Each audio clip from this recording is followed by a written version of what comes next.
Namaste, Hamesha Khushro Bitia. I am JVN Dr. Meenakshi, Assistant Professor in Department of Chalakya Tantra, Faculty of Ayurvedic Science, Jyoti Vidyapeeth Women's University.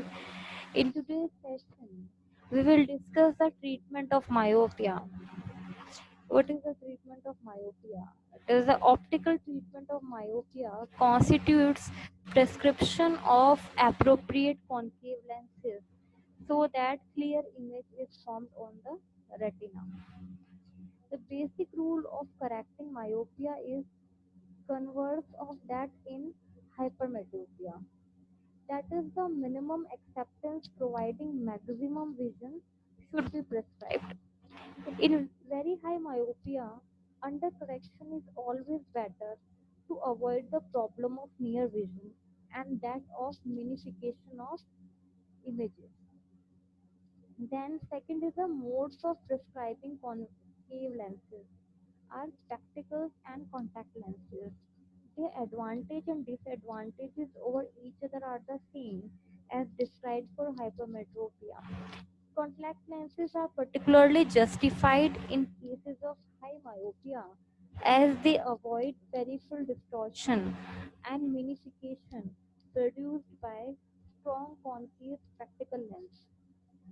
Then second treatment of myopia is the surgical treatment of myopia, which has become very popular nowadays.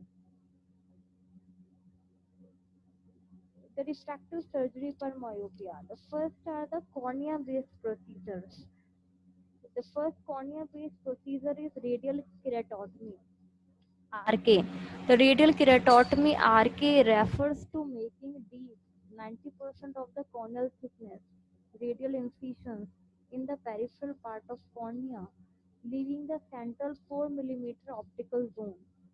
These incisions on healing flatten the central cornea, thereby reducing its refractive power.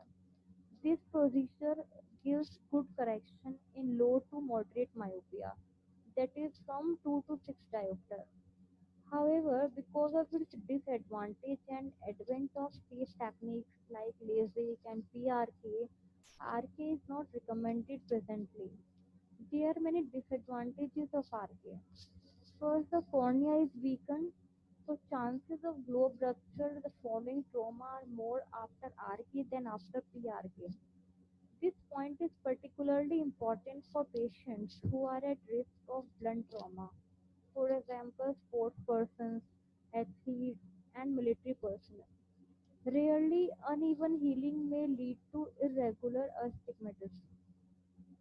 Patients may feel clear at night. Then, second cornea-based procedure is laser ablation corneal procedure.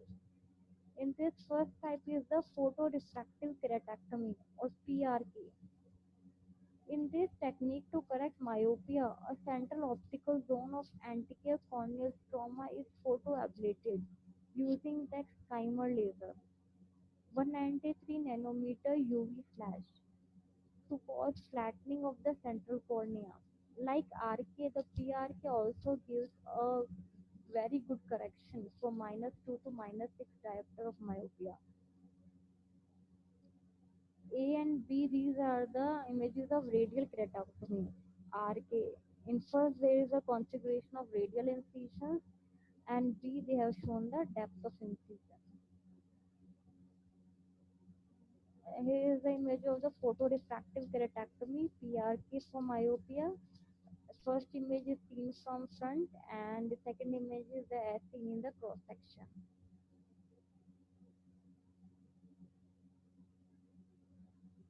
Then next, laser ablation cornea based procedure is laser in situ keratomyosis or LASIK. In this technique, first a flap of 130 to 160 micron thickness of technique first of anterior corneal tissue is raised with the help of an automated microkeratome.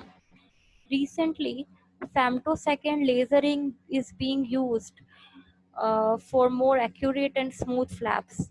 After creating a corneal flap, Mid-stromal tissue is ablated directly with an excimer laser beam, ultimately flattening the cornea. Currently, this procedure is being considered the refractive surgery of choice for myopia of up to -8 diopter. Then patient selection criteria are patients above 20 years of age are selected for LASIK.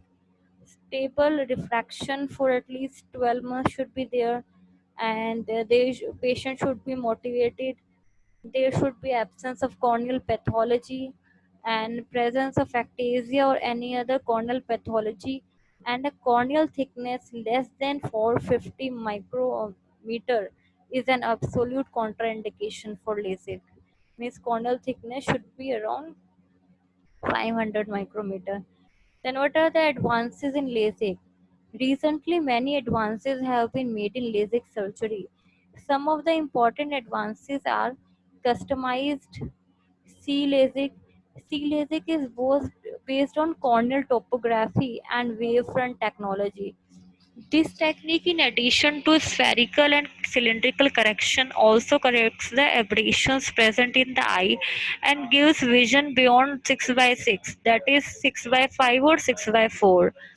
Then another is the femtolasic, also known as the all laser LASIK or no blade LASIK, refers to the technique in which the corneal flap is made with the help of femtosecond laser rather than the microkeratome for greater precision and consistency.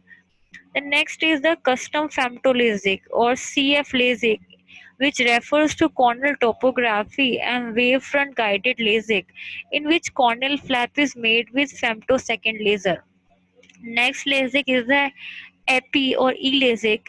In this technique, instead of corneal stromal flap, only the epithelial sheet is separated mechanically with the use of a customized device, epi-edge epikeratome.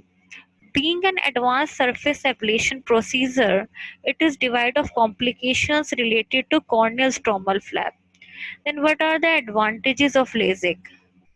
Minimal or no postoperative pain. Recovery of vision is very early as compared to PRK. There is no risk of perforation during surgery and later rupture of globe due to trauma, unlike RK. No residual haze, unlike PRK, where subepithelial scarring may occur. And LASIK is more effective in correcting myopia of -8 diopter. Then, what are the disadvantages of LASIK? LASIK is much more expensive and it requires greater surgical skill than RK and PRK. There is potential risk of flap related complications in LASIK, which include intraoperative flap amputation, wrinkling of the flap on reposition, and there may be post-operative flap dislocation or subluxation, or in LASIK there may be epithelialization of flap bed interface and irregular astigmatism. Other possible complications include infection, diffuse lamellar keratitis, dry eye, corneal ectasia, glare, and regression.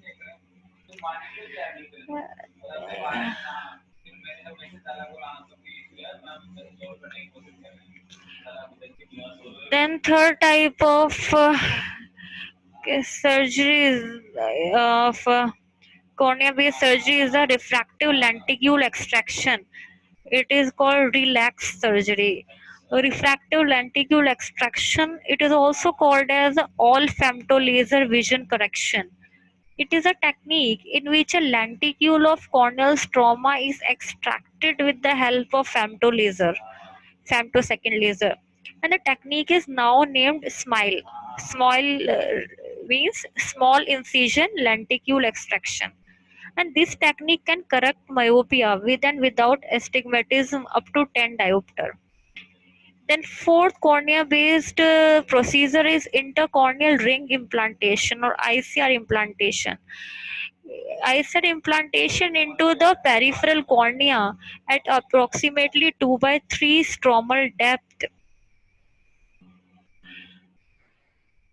is being considered. It results in vaulting effect that flattens the central cornea, decreasing myopia. The ICR procedure has the advantage of being reversible. The disadvantages of ICR include the unpredictable results and keratitis.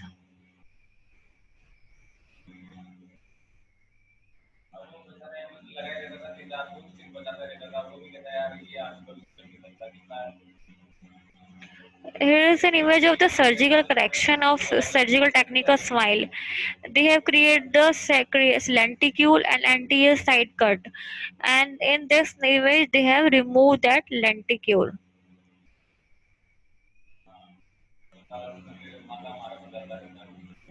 Then the next cornea based surgery is the orthokeratology. Orthokeratology is a non-surgical reversible method of molding the cornea with overnight wear of unique rigid glass permeable contact lens. It is being considered for correction of myopia up to -6 diopter. It can be used even in patients below the 18 years of age. Then other surgical procedures are the lens-based procedures. The first lens-based procedure for correcting myopia is refractive lens exchange. The extraction of clear crystalline lens, Ficola's operation it is called. It has been advocated long back for myopia of -16 to -18 diopter, especially in unilateral cases. Recently, clear lens extraction with intraocular lens or IOL implantation of appropriate power, that is refractive lens exchange RLE, is being recommended as the refractive surgery for myopia of more than 12 diopter. The possible complications include the endophthalmitis after cataract and retinal detachment. Then the next, the lens-based procedure. The next lens-based procedure is phakic refractive lens (PRL) or implantable contact lens (ICL). It is also being considered for correction of myopia of more than 8 diopter. In this technique, a special type of intraocular lens is implanted in the anterior chamber or posterior chamber anterior to the natural crystalline lens. The possible complications include the endophthalmitis, iridocyclitis, cataract formation, and secondary glaucoma. So this session completes here. In the next session, we will discuss the astigmatism. So thank you so much. This session is powered by Digital Version 2.0, Jyoti Vidyapeeth Women's University. I hope you are satisfied with my digital session. If you have any query, please mention in the comment box. I will resolve it. Thank you so much.